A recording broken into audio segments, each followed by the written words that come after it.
me. Okay, sounds good. And it'll be 70 and sunny. What a perfect day. He sings at everything royal, doesn't he? And why not? He's a knight over there. Meanwhile, Kellyanne Conway is counselor to President Trump. She joins us from the North Lawn. Kellyanne, good morning to you. Good morning. Well, the President of the United States, I'm sure you saw this. He just tweeted 4 minutes ago, wow. Word seems to be coming out that the Obama FBI spied on the Trump campaign with an embedded informant. Andrew McCarthy says there's probably no doubt that they had at least one confidential informant in the campaign. If so, this is bigger than Watergate. And he had this one as well. Yeah, he says, congratulations, America. We are now into the second year of the greatest witch hunt in American history, and there is still no collusion and no obstruction. The only collusion was that done by Democrats who were unable to win an election despite the spending of far more money. I feel like we don't even need to get your reaction from the president this morning, Kellyanne, but what do you say? We like to say that the president is his own best communications director, and I often encourage him to interface with the public directly. I'm very glad he does that through his vast social media reach and platforms, because it's the democratization of information. Americans all at the same time cutting out the middlemen, and we know the middlemen don't like it. The president communicates with Americans and really the world directly and instantly all at the same time. So let's take these two tweets together and see where the president is thinking about the current state of play. That a year plus into the Mueller investigation, we know a few things, but what we know very crisply and significantly is that as these revelations are making their way forward, it looks like the Trump campaign may in fact have been surveilled. It looks like there was an informant there. We'll see, as the president likes to say, we'll see what happens. We'll see what the facts may reveal. But I think those who have been digging for and conjecturing for over a year should be careful what they wish for. I don't know what this person was hoping to gain. Maybe he or she should have been listening a little bit more carefully to what our digital strategy was and our 50% digital ads, 50% conventional television and radio ads. Maybe they should have been listening to me on TV 6 or 7 times a day explaining why we're going back to Pennsylvania, why the president's headed to places like the president now, Wisconsin and Michigan, and places that he won that Republicans hadn't won in a very long time. So, but the president and his team have been so cooperative with this investigation. We're $10 million plus into it. We're over a year.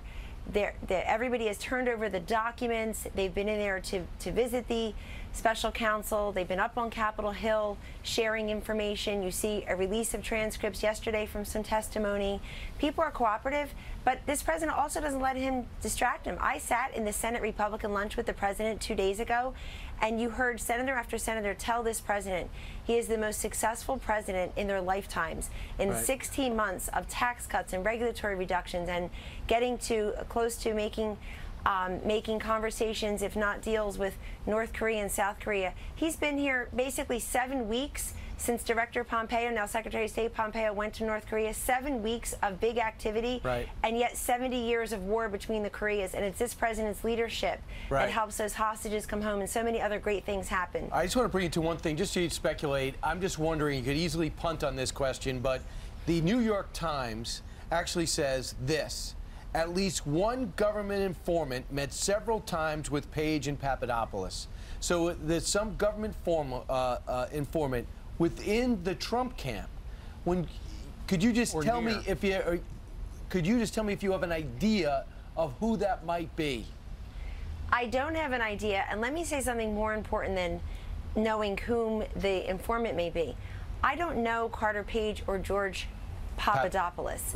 And if somebody finds some picture where I was in a room with George Papadopoulos and 100 other people, great. Let me explain for the cameras again. I was the campaign manager for the winning part of the campaign. I saw Carter Page on a different network tell the anchor, I've never met Kellyanne Conway. I don't know these two people. And so it looks like they had some very tangential involvement with the campaign earlier on. So maybe this happened then. But I think that's very important to note, which is when the campaign team and the structure changed and expanded in August due to the president making his own decisions, then, I mean, the president offered me the campaign manager job, just the two of us together, August 12th. It was a Friday. It was announced the next Wednesday, and he hired somebody else in between that. But if this happened to happen earlier on, if you're talking about Page and Papadopoulos, and this is very important because this whole idea that we're all there together, you saw what we were doing. We were out every day, we were very transparent with our strategy. President Trump was doing 6 or 7 big speeches, stops he wasn't a checking day with toward the end. Papadopoulos. You know where he was. All right, Kellyanne, let's get your thoughts on North Korea. You were already talking about that. The most recent news out of North Korea saying that they are thinking about not coming to the negotiating table because of this joint military exercise with South Korea. What would cause President Trump to ultimately walk away from this thing? Well, President Trump has made very clear from the beginning, Abby, and it hasn't changed, that if the conditions are right, and so far they were looking good for a while, including the release of those 3 detainees, which people should not gloss over as a check-the-box event. That was an amazingly transformative event. So many of these fruits have already occurred from the president's leadership. But the president has said he can easily walk away also. We'll see what happens. And it's not just up to President Trump. He's ready to go on June 12th. But it's really up to North Korea and I suppose South Korea and what they're doing together. I just saw this morning that North Korea put out a statement. They have a problem with South Korea's leadership. So we'll continue to monitor that.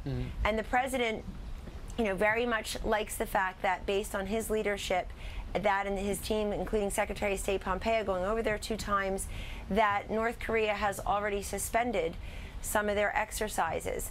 But this president has made very clear denuclearizing the Korean Peninsula is in everybody's best interest. Kellyanne, I understand they have not even reached formally out to you guys. North Korea has not formally reached out and had registered any complaints about John Bolton's words or about military exercises. All this has been done through the media. Is that correct?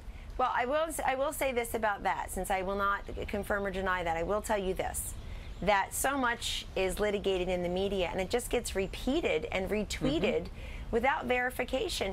Some people call it fake news. I refer to it as uninformed conjecture, speculation. And it's dangerous because people think speculative opinion, wishful thinking, conclusions in search of evidence somehow rise to the level of facts, particularly those always talking about facts.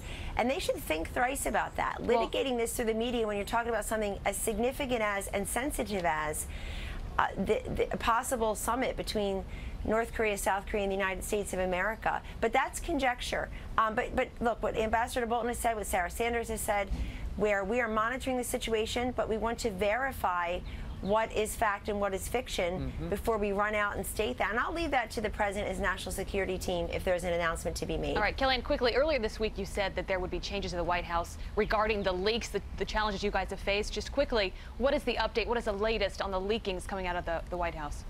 Well, I think the people who were leaking last week clearly were doing that to hurt the people who were the target of those leaks. And then there is the 99.8% of the information that we know, that some of us know in this place, that never gets leaked. If there were big leaks coming out of this White House, the fruit of the leaks would be in the newspaper, not the process of the leaks. Do you know who the leakers are, though, Kellyanne, at this point? Somewhat, yes. But they're not all in the press and comm shop either, and they're not all junior folks. I mean, let's be very honest here. Hundreds and hundreds of people work on this complex. A lot of people have access to sensitive information, other non-sensitive, non-classified information. Right. And Kellyanne, some of the leaks are authorized. The administration wants to get the word out, maybe float a trial balloon, but it's the unauthorized one, as you said, to try to destroy somebody. Those are the troublesome ones for you. Right. And so I think smaller, tighter meetings are always a better idea. You're just telling people on a need-to-know basis. And I think those of us who are the public faces on behalf of this administration, most of what we know and can be made publicly available, we do. That's the point of me standing here. But there's so much, most of what goes on here and what is known to us is not known to people on the outside. And I think that's incredibly important to note also. Think about the things that did not leak. The First Lady's procedure earlier in this week, and thank God she's fine. Mr. Pompeo going to North Korea over Easter. The First Lady's guest at the State of the Union. There were many, never leaked. I think 8 or 10 of us knew that. So there are, again, I think you have to look at the absence of harmful leaks. But there are many people who nobody knows who they are because they're not household names. Perhaps they're not public faces administration. They have access to information also.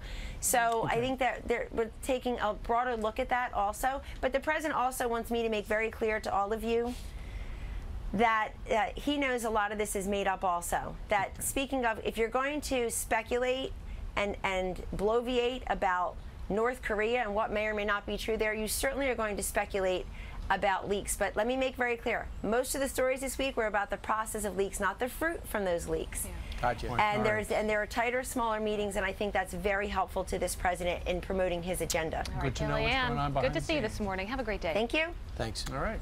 All right, 13 minutes now after the hour.